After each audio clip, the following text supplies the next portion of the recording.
माता पिता को धोखा दे करके चली जाती है। माता पिता को दुनिया में मोहब्बत दिखाने लायक नहीं छोड़ती। वो बेटी नहीं हो सकती, वो केवल सुपरगा हो सकती है, बेटी नहीं हो सकती।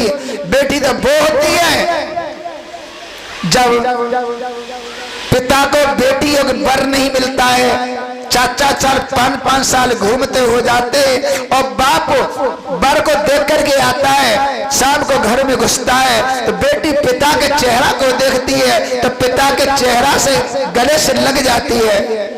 कहते पिताजी तुम चिंता मत करो, मेरे जैसे भी घर देख लोगे ना मैं वहीं अपना जीवन काट दूंगी।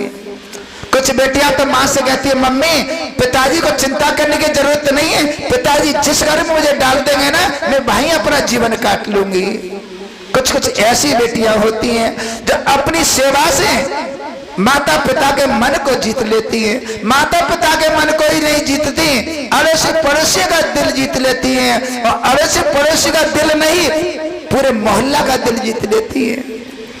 जब वो बेटी ससुराल के लिए जाती है ना तो माँ तो एक कोने में जाकर माँ तो सभी के सामने रो करके दिखा देती है, रो लेती है, लेकिन वो बूढ़ा पिता सभी के सामने रोता नहीं है। फिर वो एक कोने में जाकर के गिर जाता है, कोने में जाकर के रोता है।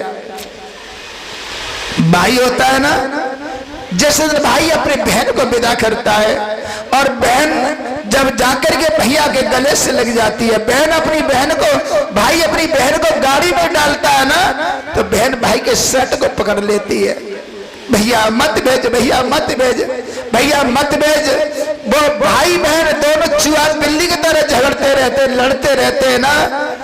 आज वो भाई भी जोर जोर से रोता है, अड़ोसी पड़ोसी कहते हैं कि तू क्यों रो रहा है, तू तो दोनों चूहा बिल्ली की तरह लड़ते थे ना, तू क्यों रो रहा है।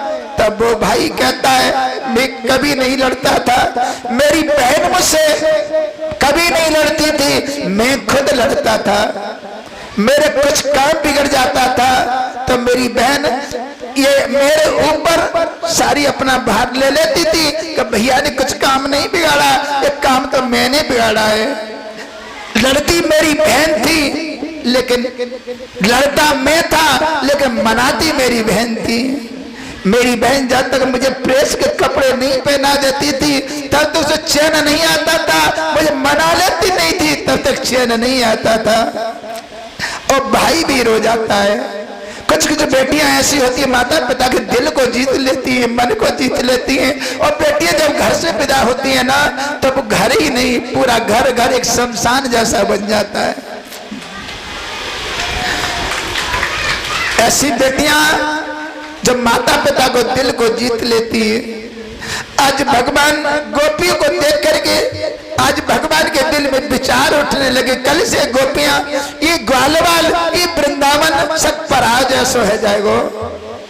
भगवान जाकर के गायों के खरग में पहुंचे, जाके खरग में भगवान ने गाय को बंद किया है, और गाय को बंद करके भगवान जाकर के फिर जब नंद बाबा और अक्रूर रुके हुए हैं, बाबा जग बलराम लाला कन्हैया पहुंच जाते हैं।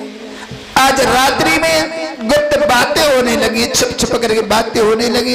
भगवान कहते चिंता मत करो, मैं तुम्हारे साथ में सुबह जरूर चलूंगा, मामा के यज्ञ को देखूंगा। ये रात में छुप छुप करके बात हो रही थी तो उसी समय कहीं से बात लीकेज हो गई। एक गोपी ने सुन लिया कि लाला कन्हैया है वृंदावन को छोड़ के ब्रजवासी को छोड़ कर दूर चलो जाएगो, फिर कभी वापस लौट करके नहीं आएगो। जाकर के गोपियां ने पूरे वृंदावन में कह दिए, ग्वालवालों को मालूम पड़ गया। गोपियां ग्वालवाल आधी रात का समय है, नंद भवन के दरवाजे पर आ गए। आज गोपियां ग्वालवालों से जाके कहती है, ग्वालवालों कृपया करके लाला कन्हैया के पास जाओ, हमारा संदेश देना, उनसे कहना हमसे क्या गलती हो गई जो भगवान हमें छोड़ करके जा रहे हो। लाला कन्हैया से कह देना हमसे गलती हो गई तो हम क्षमा चाहते हैं, अब लाला जो कन्हैया जो कहेगा हम वो ही करेंगे, लेकिन भगवान हमें छोड़ करके न जाए, हमें छोड़ करके मत जाओ। आज ग्वाल वाले ने गोपियों का संदेश दिया है और गोपियां आज जोर जोर से रोने लगी हैं। ये रोने की आवाज मैया यशोदा के कान में पहुंची है। मैया यशोदा बाहर निकल के आई है और कह ली, अरे गोपियों क्या कारण है, क्यों रो रही हो, तुम्हें शर्म नहीं आती? आधी रात के समय पर किसी के दरवाजे पर जाके रो रही हो, क्या कारण है? गोपियां कहती हो रही यशोदा मैया तू तो बड़ी सीधी सादी है, भली भोली वाली है, तुझे नहीं पता तेरे पर पहाड़ टूटने वाला है। ये वृंदावन बह करके सवेरी यमुना मैया में चला जाएगा। गोपियां कहती है, मैया यशोदा कहती है, और गोपियों ऐसा कहा भयो जो ये वृंदावन बह करके चला जाएगा, कौन सा पहाड़ टूट पड़ा? तो गोपियां कहती हो रही यशोदा तू बड़ी भोली वाली है, तुझे नहीं पता श्याम सकाने जाएंगे नैन मरेंगे रोए, श्याम सकारे जाएंगे नैन मरेंगे रोए, हे बिदना ऐसी कीजियो बोर कबो नहीं होए। हे विधाता ऐसा करना समय ही नहीं निकला है, मेरे भगवान हमें छोड़ कर कहीं न जाए। यशोदा मैया कहने लगी मेरा लाला कहाँ चला जाएगा, मेरा लाला कौन मेरे लाला को लेने के लिए आया है? और यशोदा मैया दौड़ पड़ी जहाँ भगवान नंद बाबा, अक्रूर, बलराम, कन्हैया का गुप्त बातें हो रही थी। और जैसे ही लाला कन्हैया ने मैया यशोदा का आता हुआ देखा, आज भगवान समझ गए मैया यशोदा को मालूम पड़ गया। और भगवान यशोदा मैया को जैसे ही प्रवेश किया है, भगवान दौड़ पड़े, यशोदा मैया के पैरों को पकड़ लिया। भगवान ने अपना सर यशोदा मैया के चरणों में रख दिया। भगवान बहुत रोए, बहुत रोए। मैया यशोदा के पैरों का पग प्रक्षालन भगवान ने अपने नेत्रों से कर दिया। लाला कन्हैया को मैया ने उठाया। आज मैया समझ गई कि अवश्य कोई न कोई बात है। आज भगवान को मैया ने अपने से गले से लगा लिया और कहा, लाला क्या मैं सुन रही हूँ, ये सच है क्या? तू हमें छोड़ करके सवेरे मथुरा चला जाएगा और जीवन जीवन कभी लौट के वापस नहीं आएगा? भगवान कहते मैया अब मेरी बाली लीलाएं समाप्त हो चुकी है, बचपन की लीलाएं समाप्त हो चुकी है माँ। मैं अब कर्म के मार्ग पर आगे बढ़ना चाहता हूँ माँ। ऐसा कोई न कोई समय जरूर आ जाता है जो माँ को बेटा का साथ छोड़ना पड़ता है, बेटा को पिता का साथ छोड़ना पड़ता है। समय समय पर माँ बेटे से अलग हो जाती, बेटा माँ से अलग हो जाता, पिता पुत्र से अलग हो जाता, पुत्र पिता से अलग हो जाता है। माँ एक न एक दिन सभी को बिछड़ना है।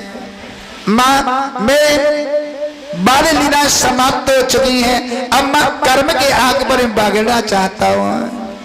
माँ तुझे पता है आज मैं ये यशोदा सोचने लगी, आज तो मेरा लाला मालूम ही नहीं पड़ो कि आज मेरा ही लाला है। ये लाला तो आज मालूम ही नहीं पड़ रहे हो। आज मैया यशोदा लाला कन्हैया से कहते, कन्हैया अब मुझे मालूम पड़ रहा है कि वो समय आए गए हो।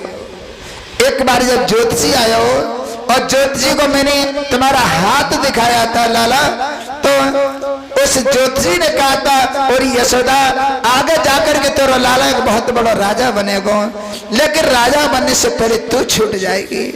लाला आज मुझे ये मालूम पड़ रहा है क्या वो इस समय आए गए हो। लाला कन्हैया तुम राजा बनेगो, हमें बहुत बड़ी खुशी होगी, हमें दुख नहीं है कुछ राजा बनेगो, दुख नहीं है, बहुत बड़ी खुशी होगी। हर माता पिता चाहते हमारा बेटा कहीं रहे लेकिन खुश रहे।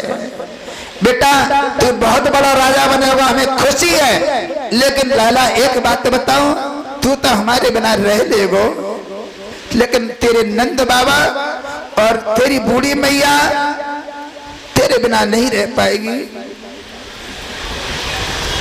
लाला एक बात कहूं, लाला तू बहुत बड़ा राजा बन जाएगा ना, तो तेरे हजारों दास दासी होंगे, हजारों नौकर होंगे, हजारों दास होंगे, हजारों दासियां होंगी, और उन दास दासी की कोई जगह खाली हो ना, तो हमें दास दास के रूप में रख लियो, नौकर के रूप में रख लियो। हम किसी को भी नहीं बताएंगे कि हम तेरे मैया बाप हुए, किसी को भी नहीं बताएंगे। जब तू निकला करेगा ना, तो हम तेरे के दर्शन कर लिया करेंगे, और दर्शन कर करके अपने मन को भर लिया करेंगे। आज भगवान मैया यशोदा के गले से लगे का माँ कैसी बात कर रही है, माँ इस शरीर चमड़े को उधरवा करके तेरे लिए पैरों में जूतियां भी बनाऊं तो तेरे कर से अदा नहीं हो पाऊंगा। आज मैया यशोदा से भगवान बोली, मैया अभी तो समय बाकी है, चल चल सो लेते। भगवान मैया को लेकर के जहाँ एक टूटी सी चारपाई पड़ी है, आज मैया यशोदा लाला कन्हैया को लेकर लेट जाती है।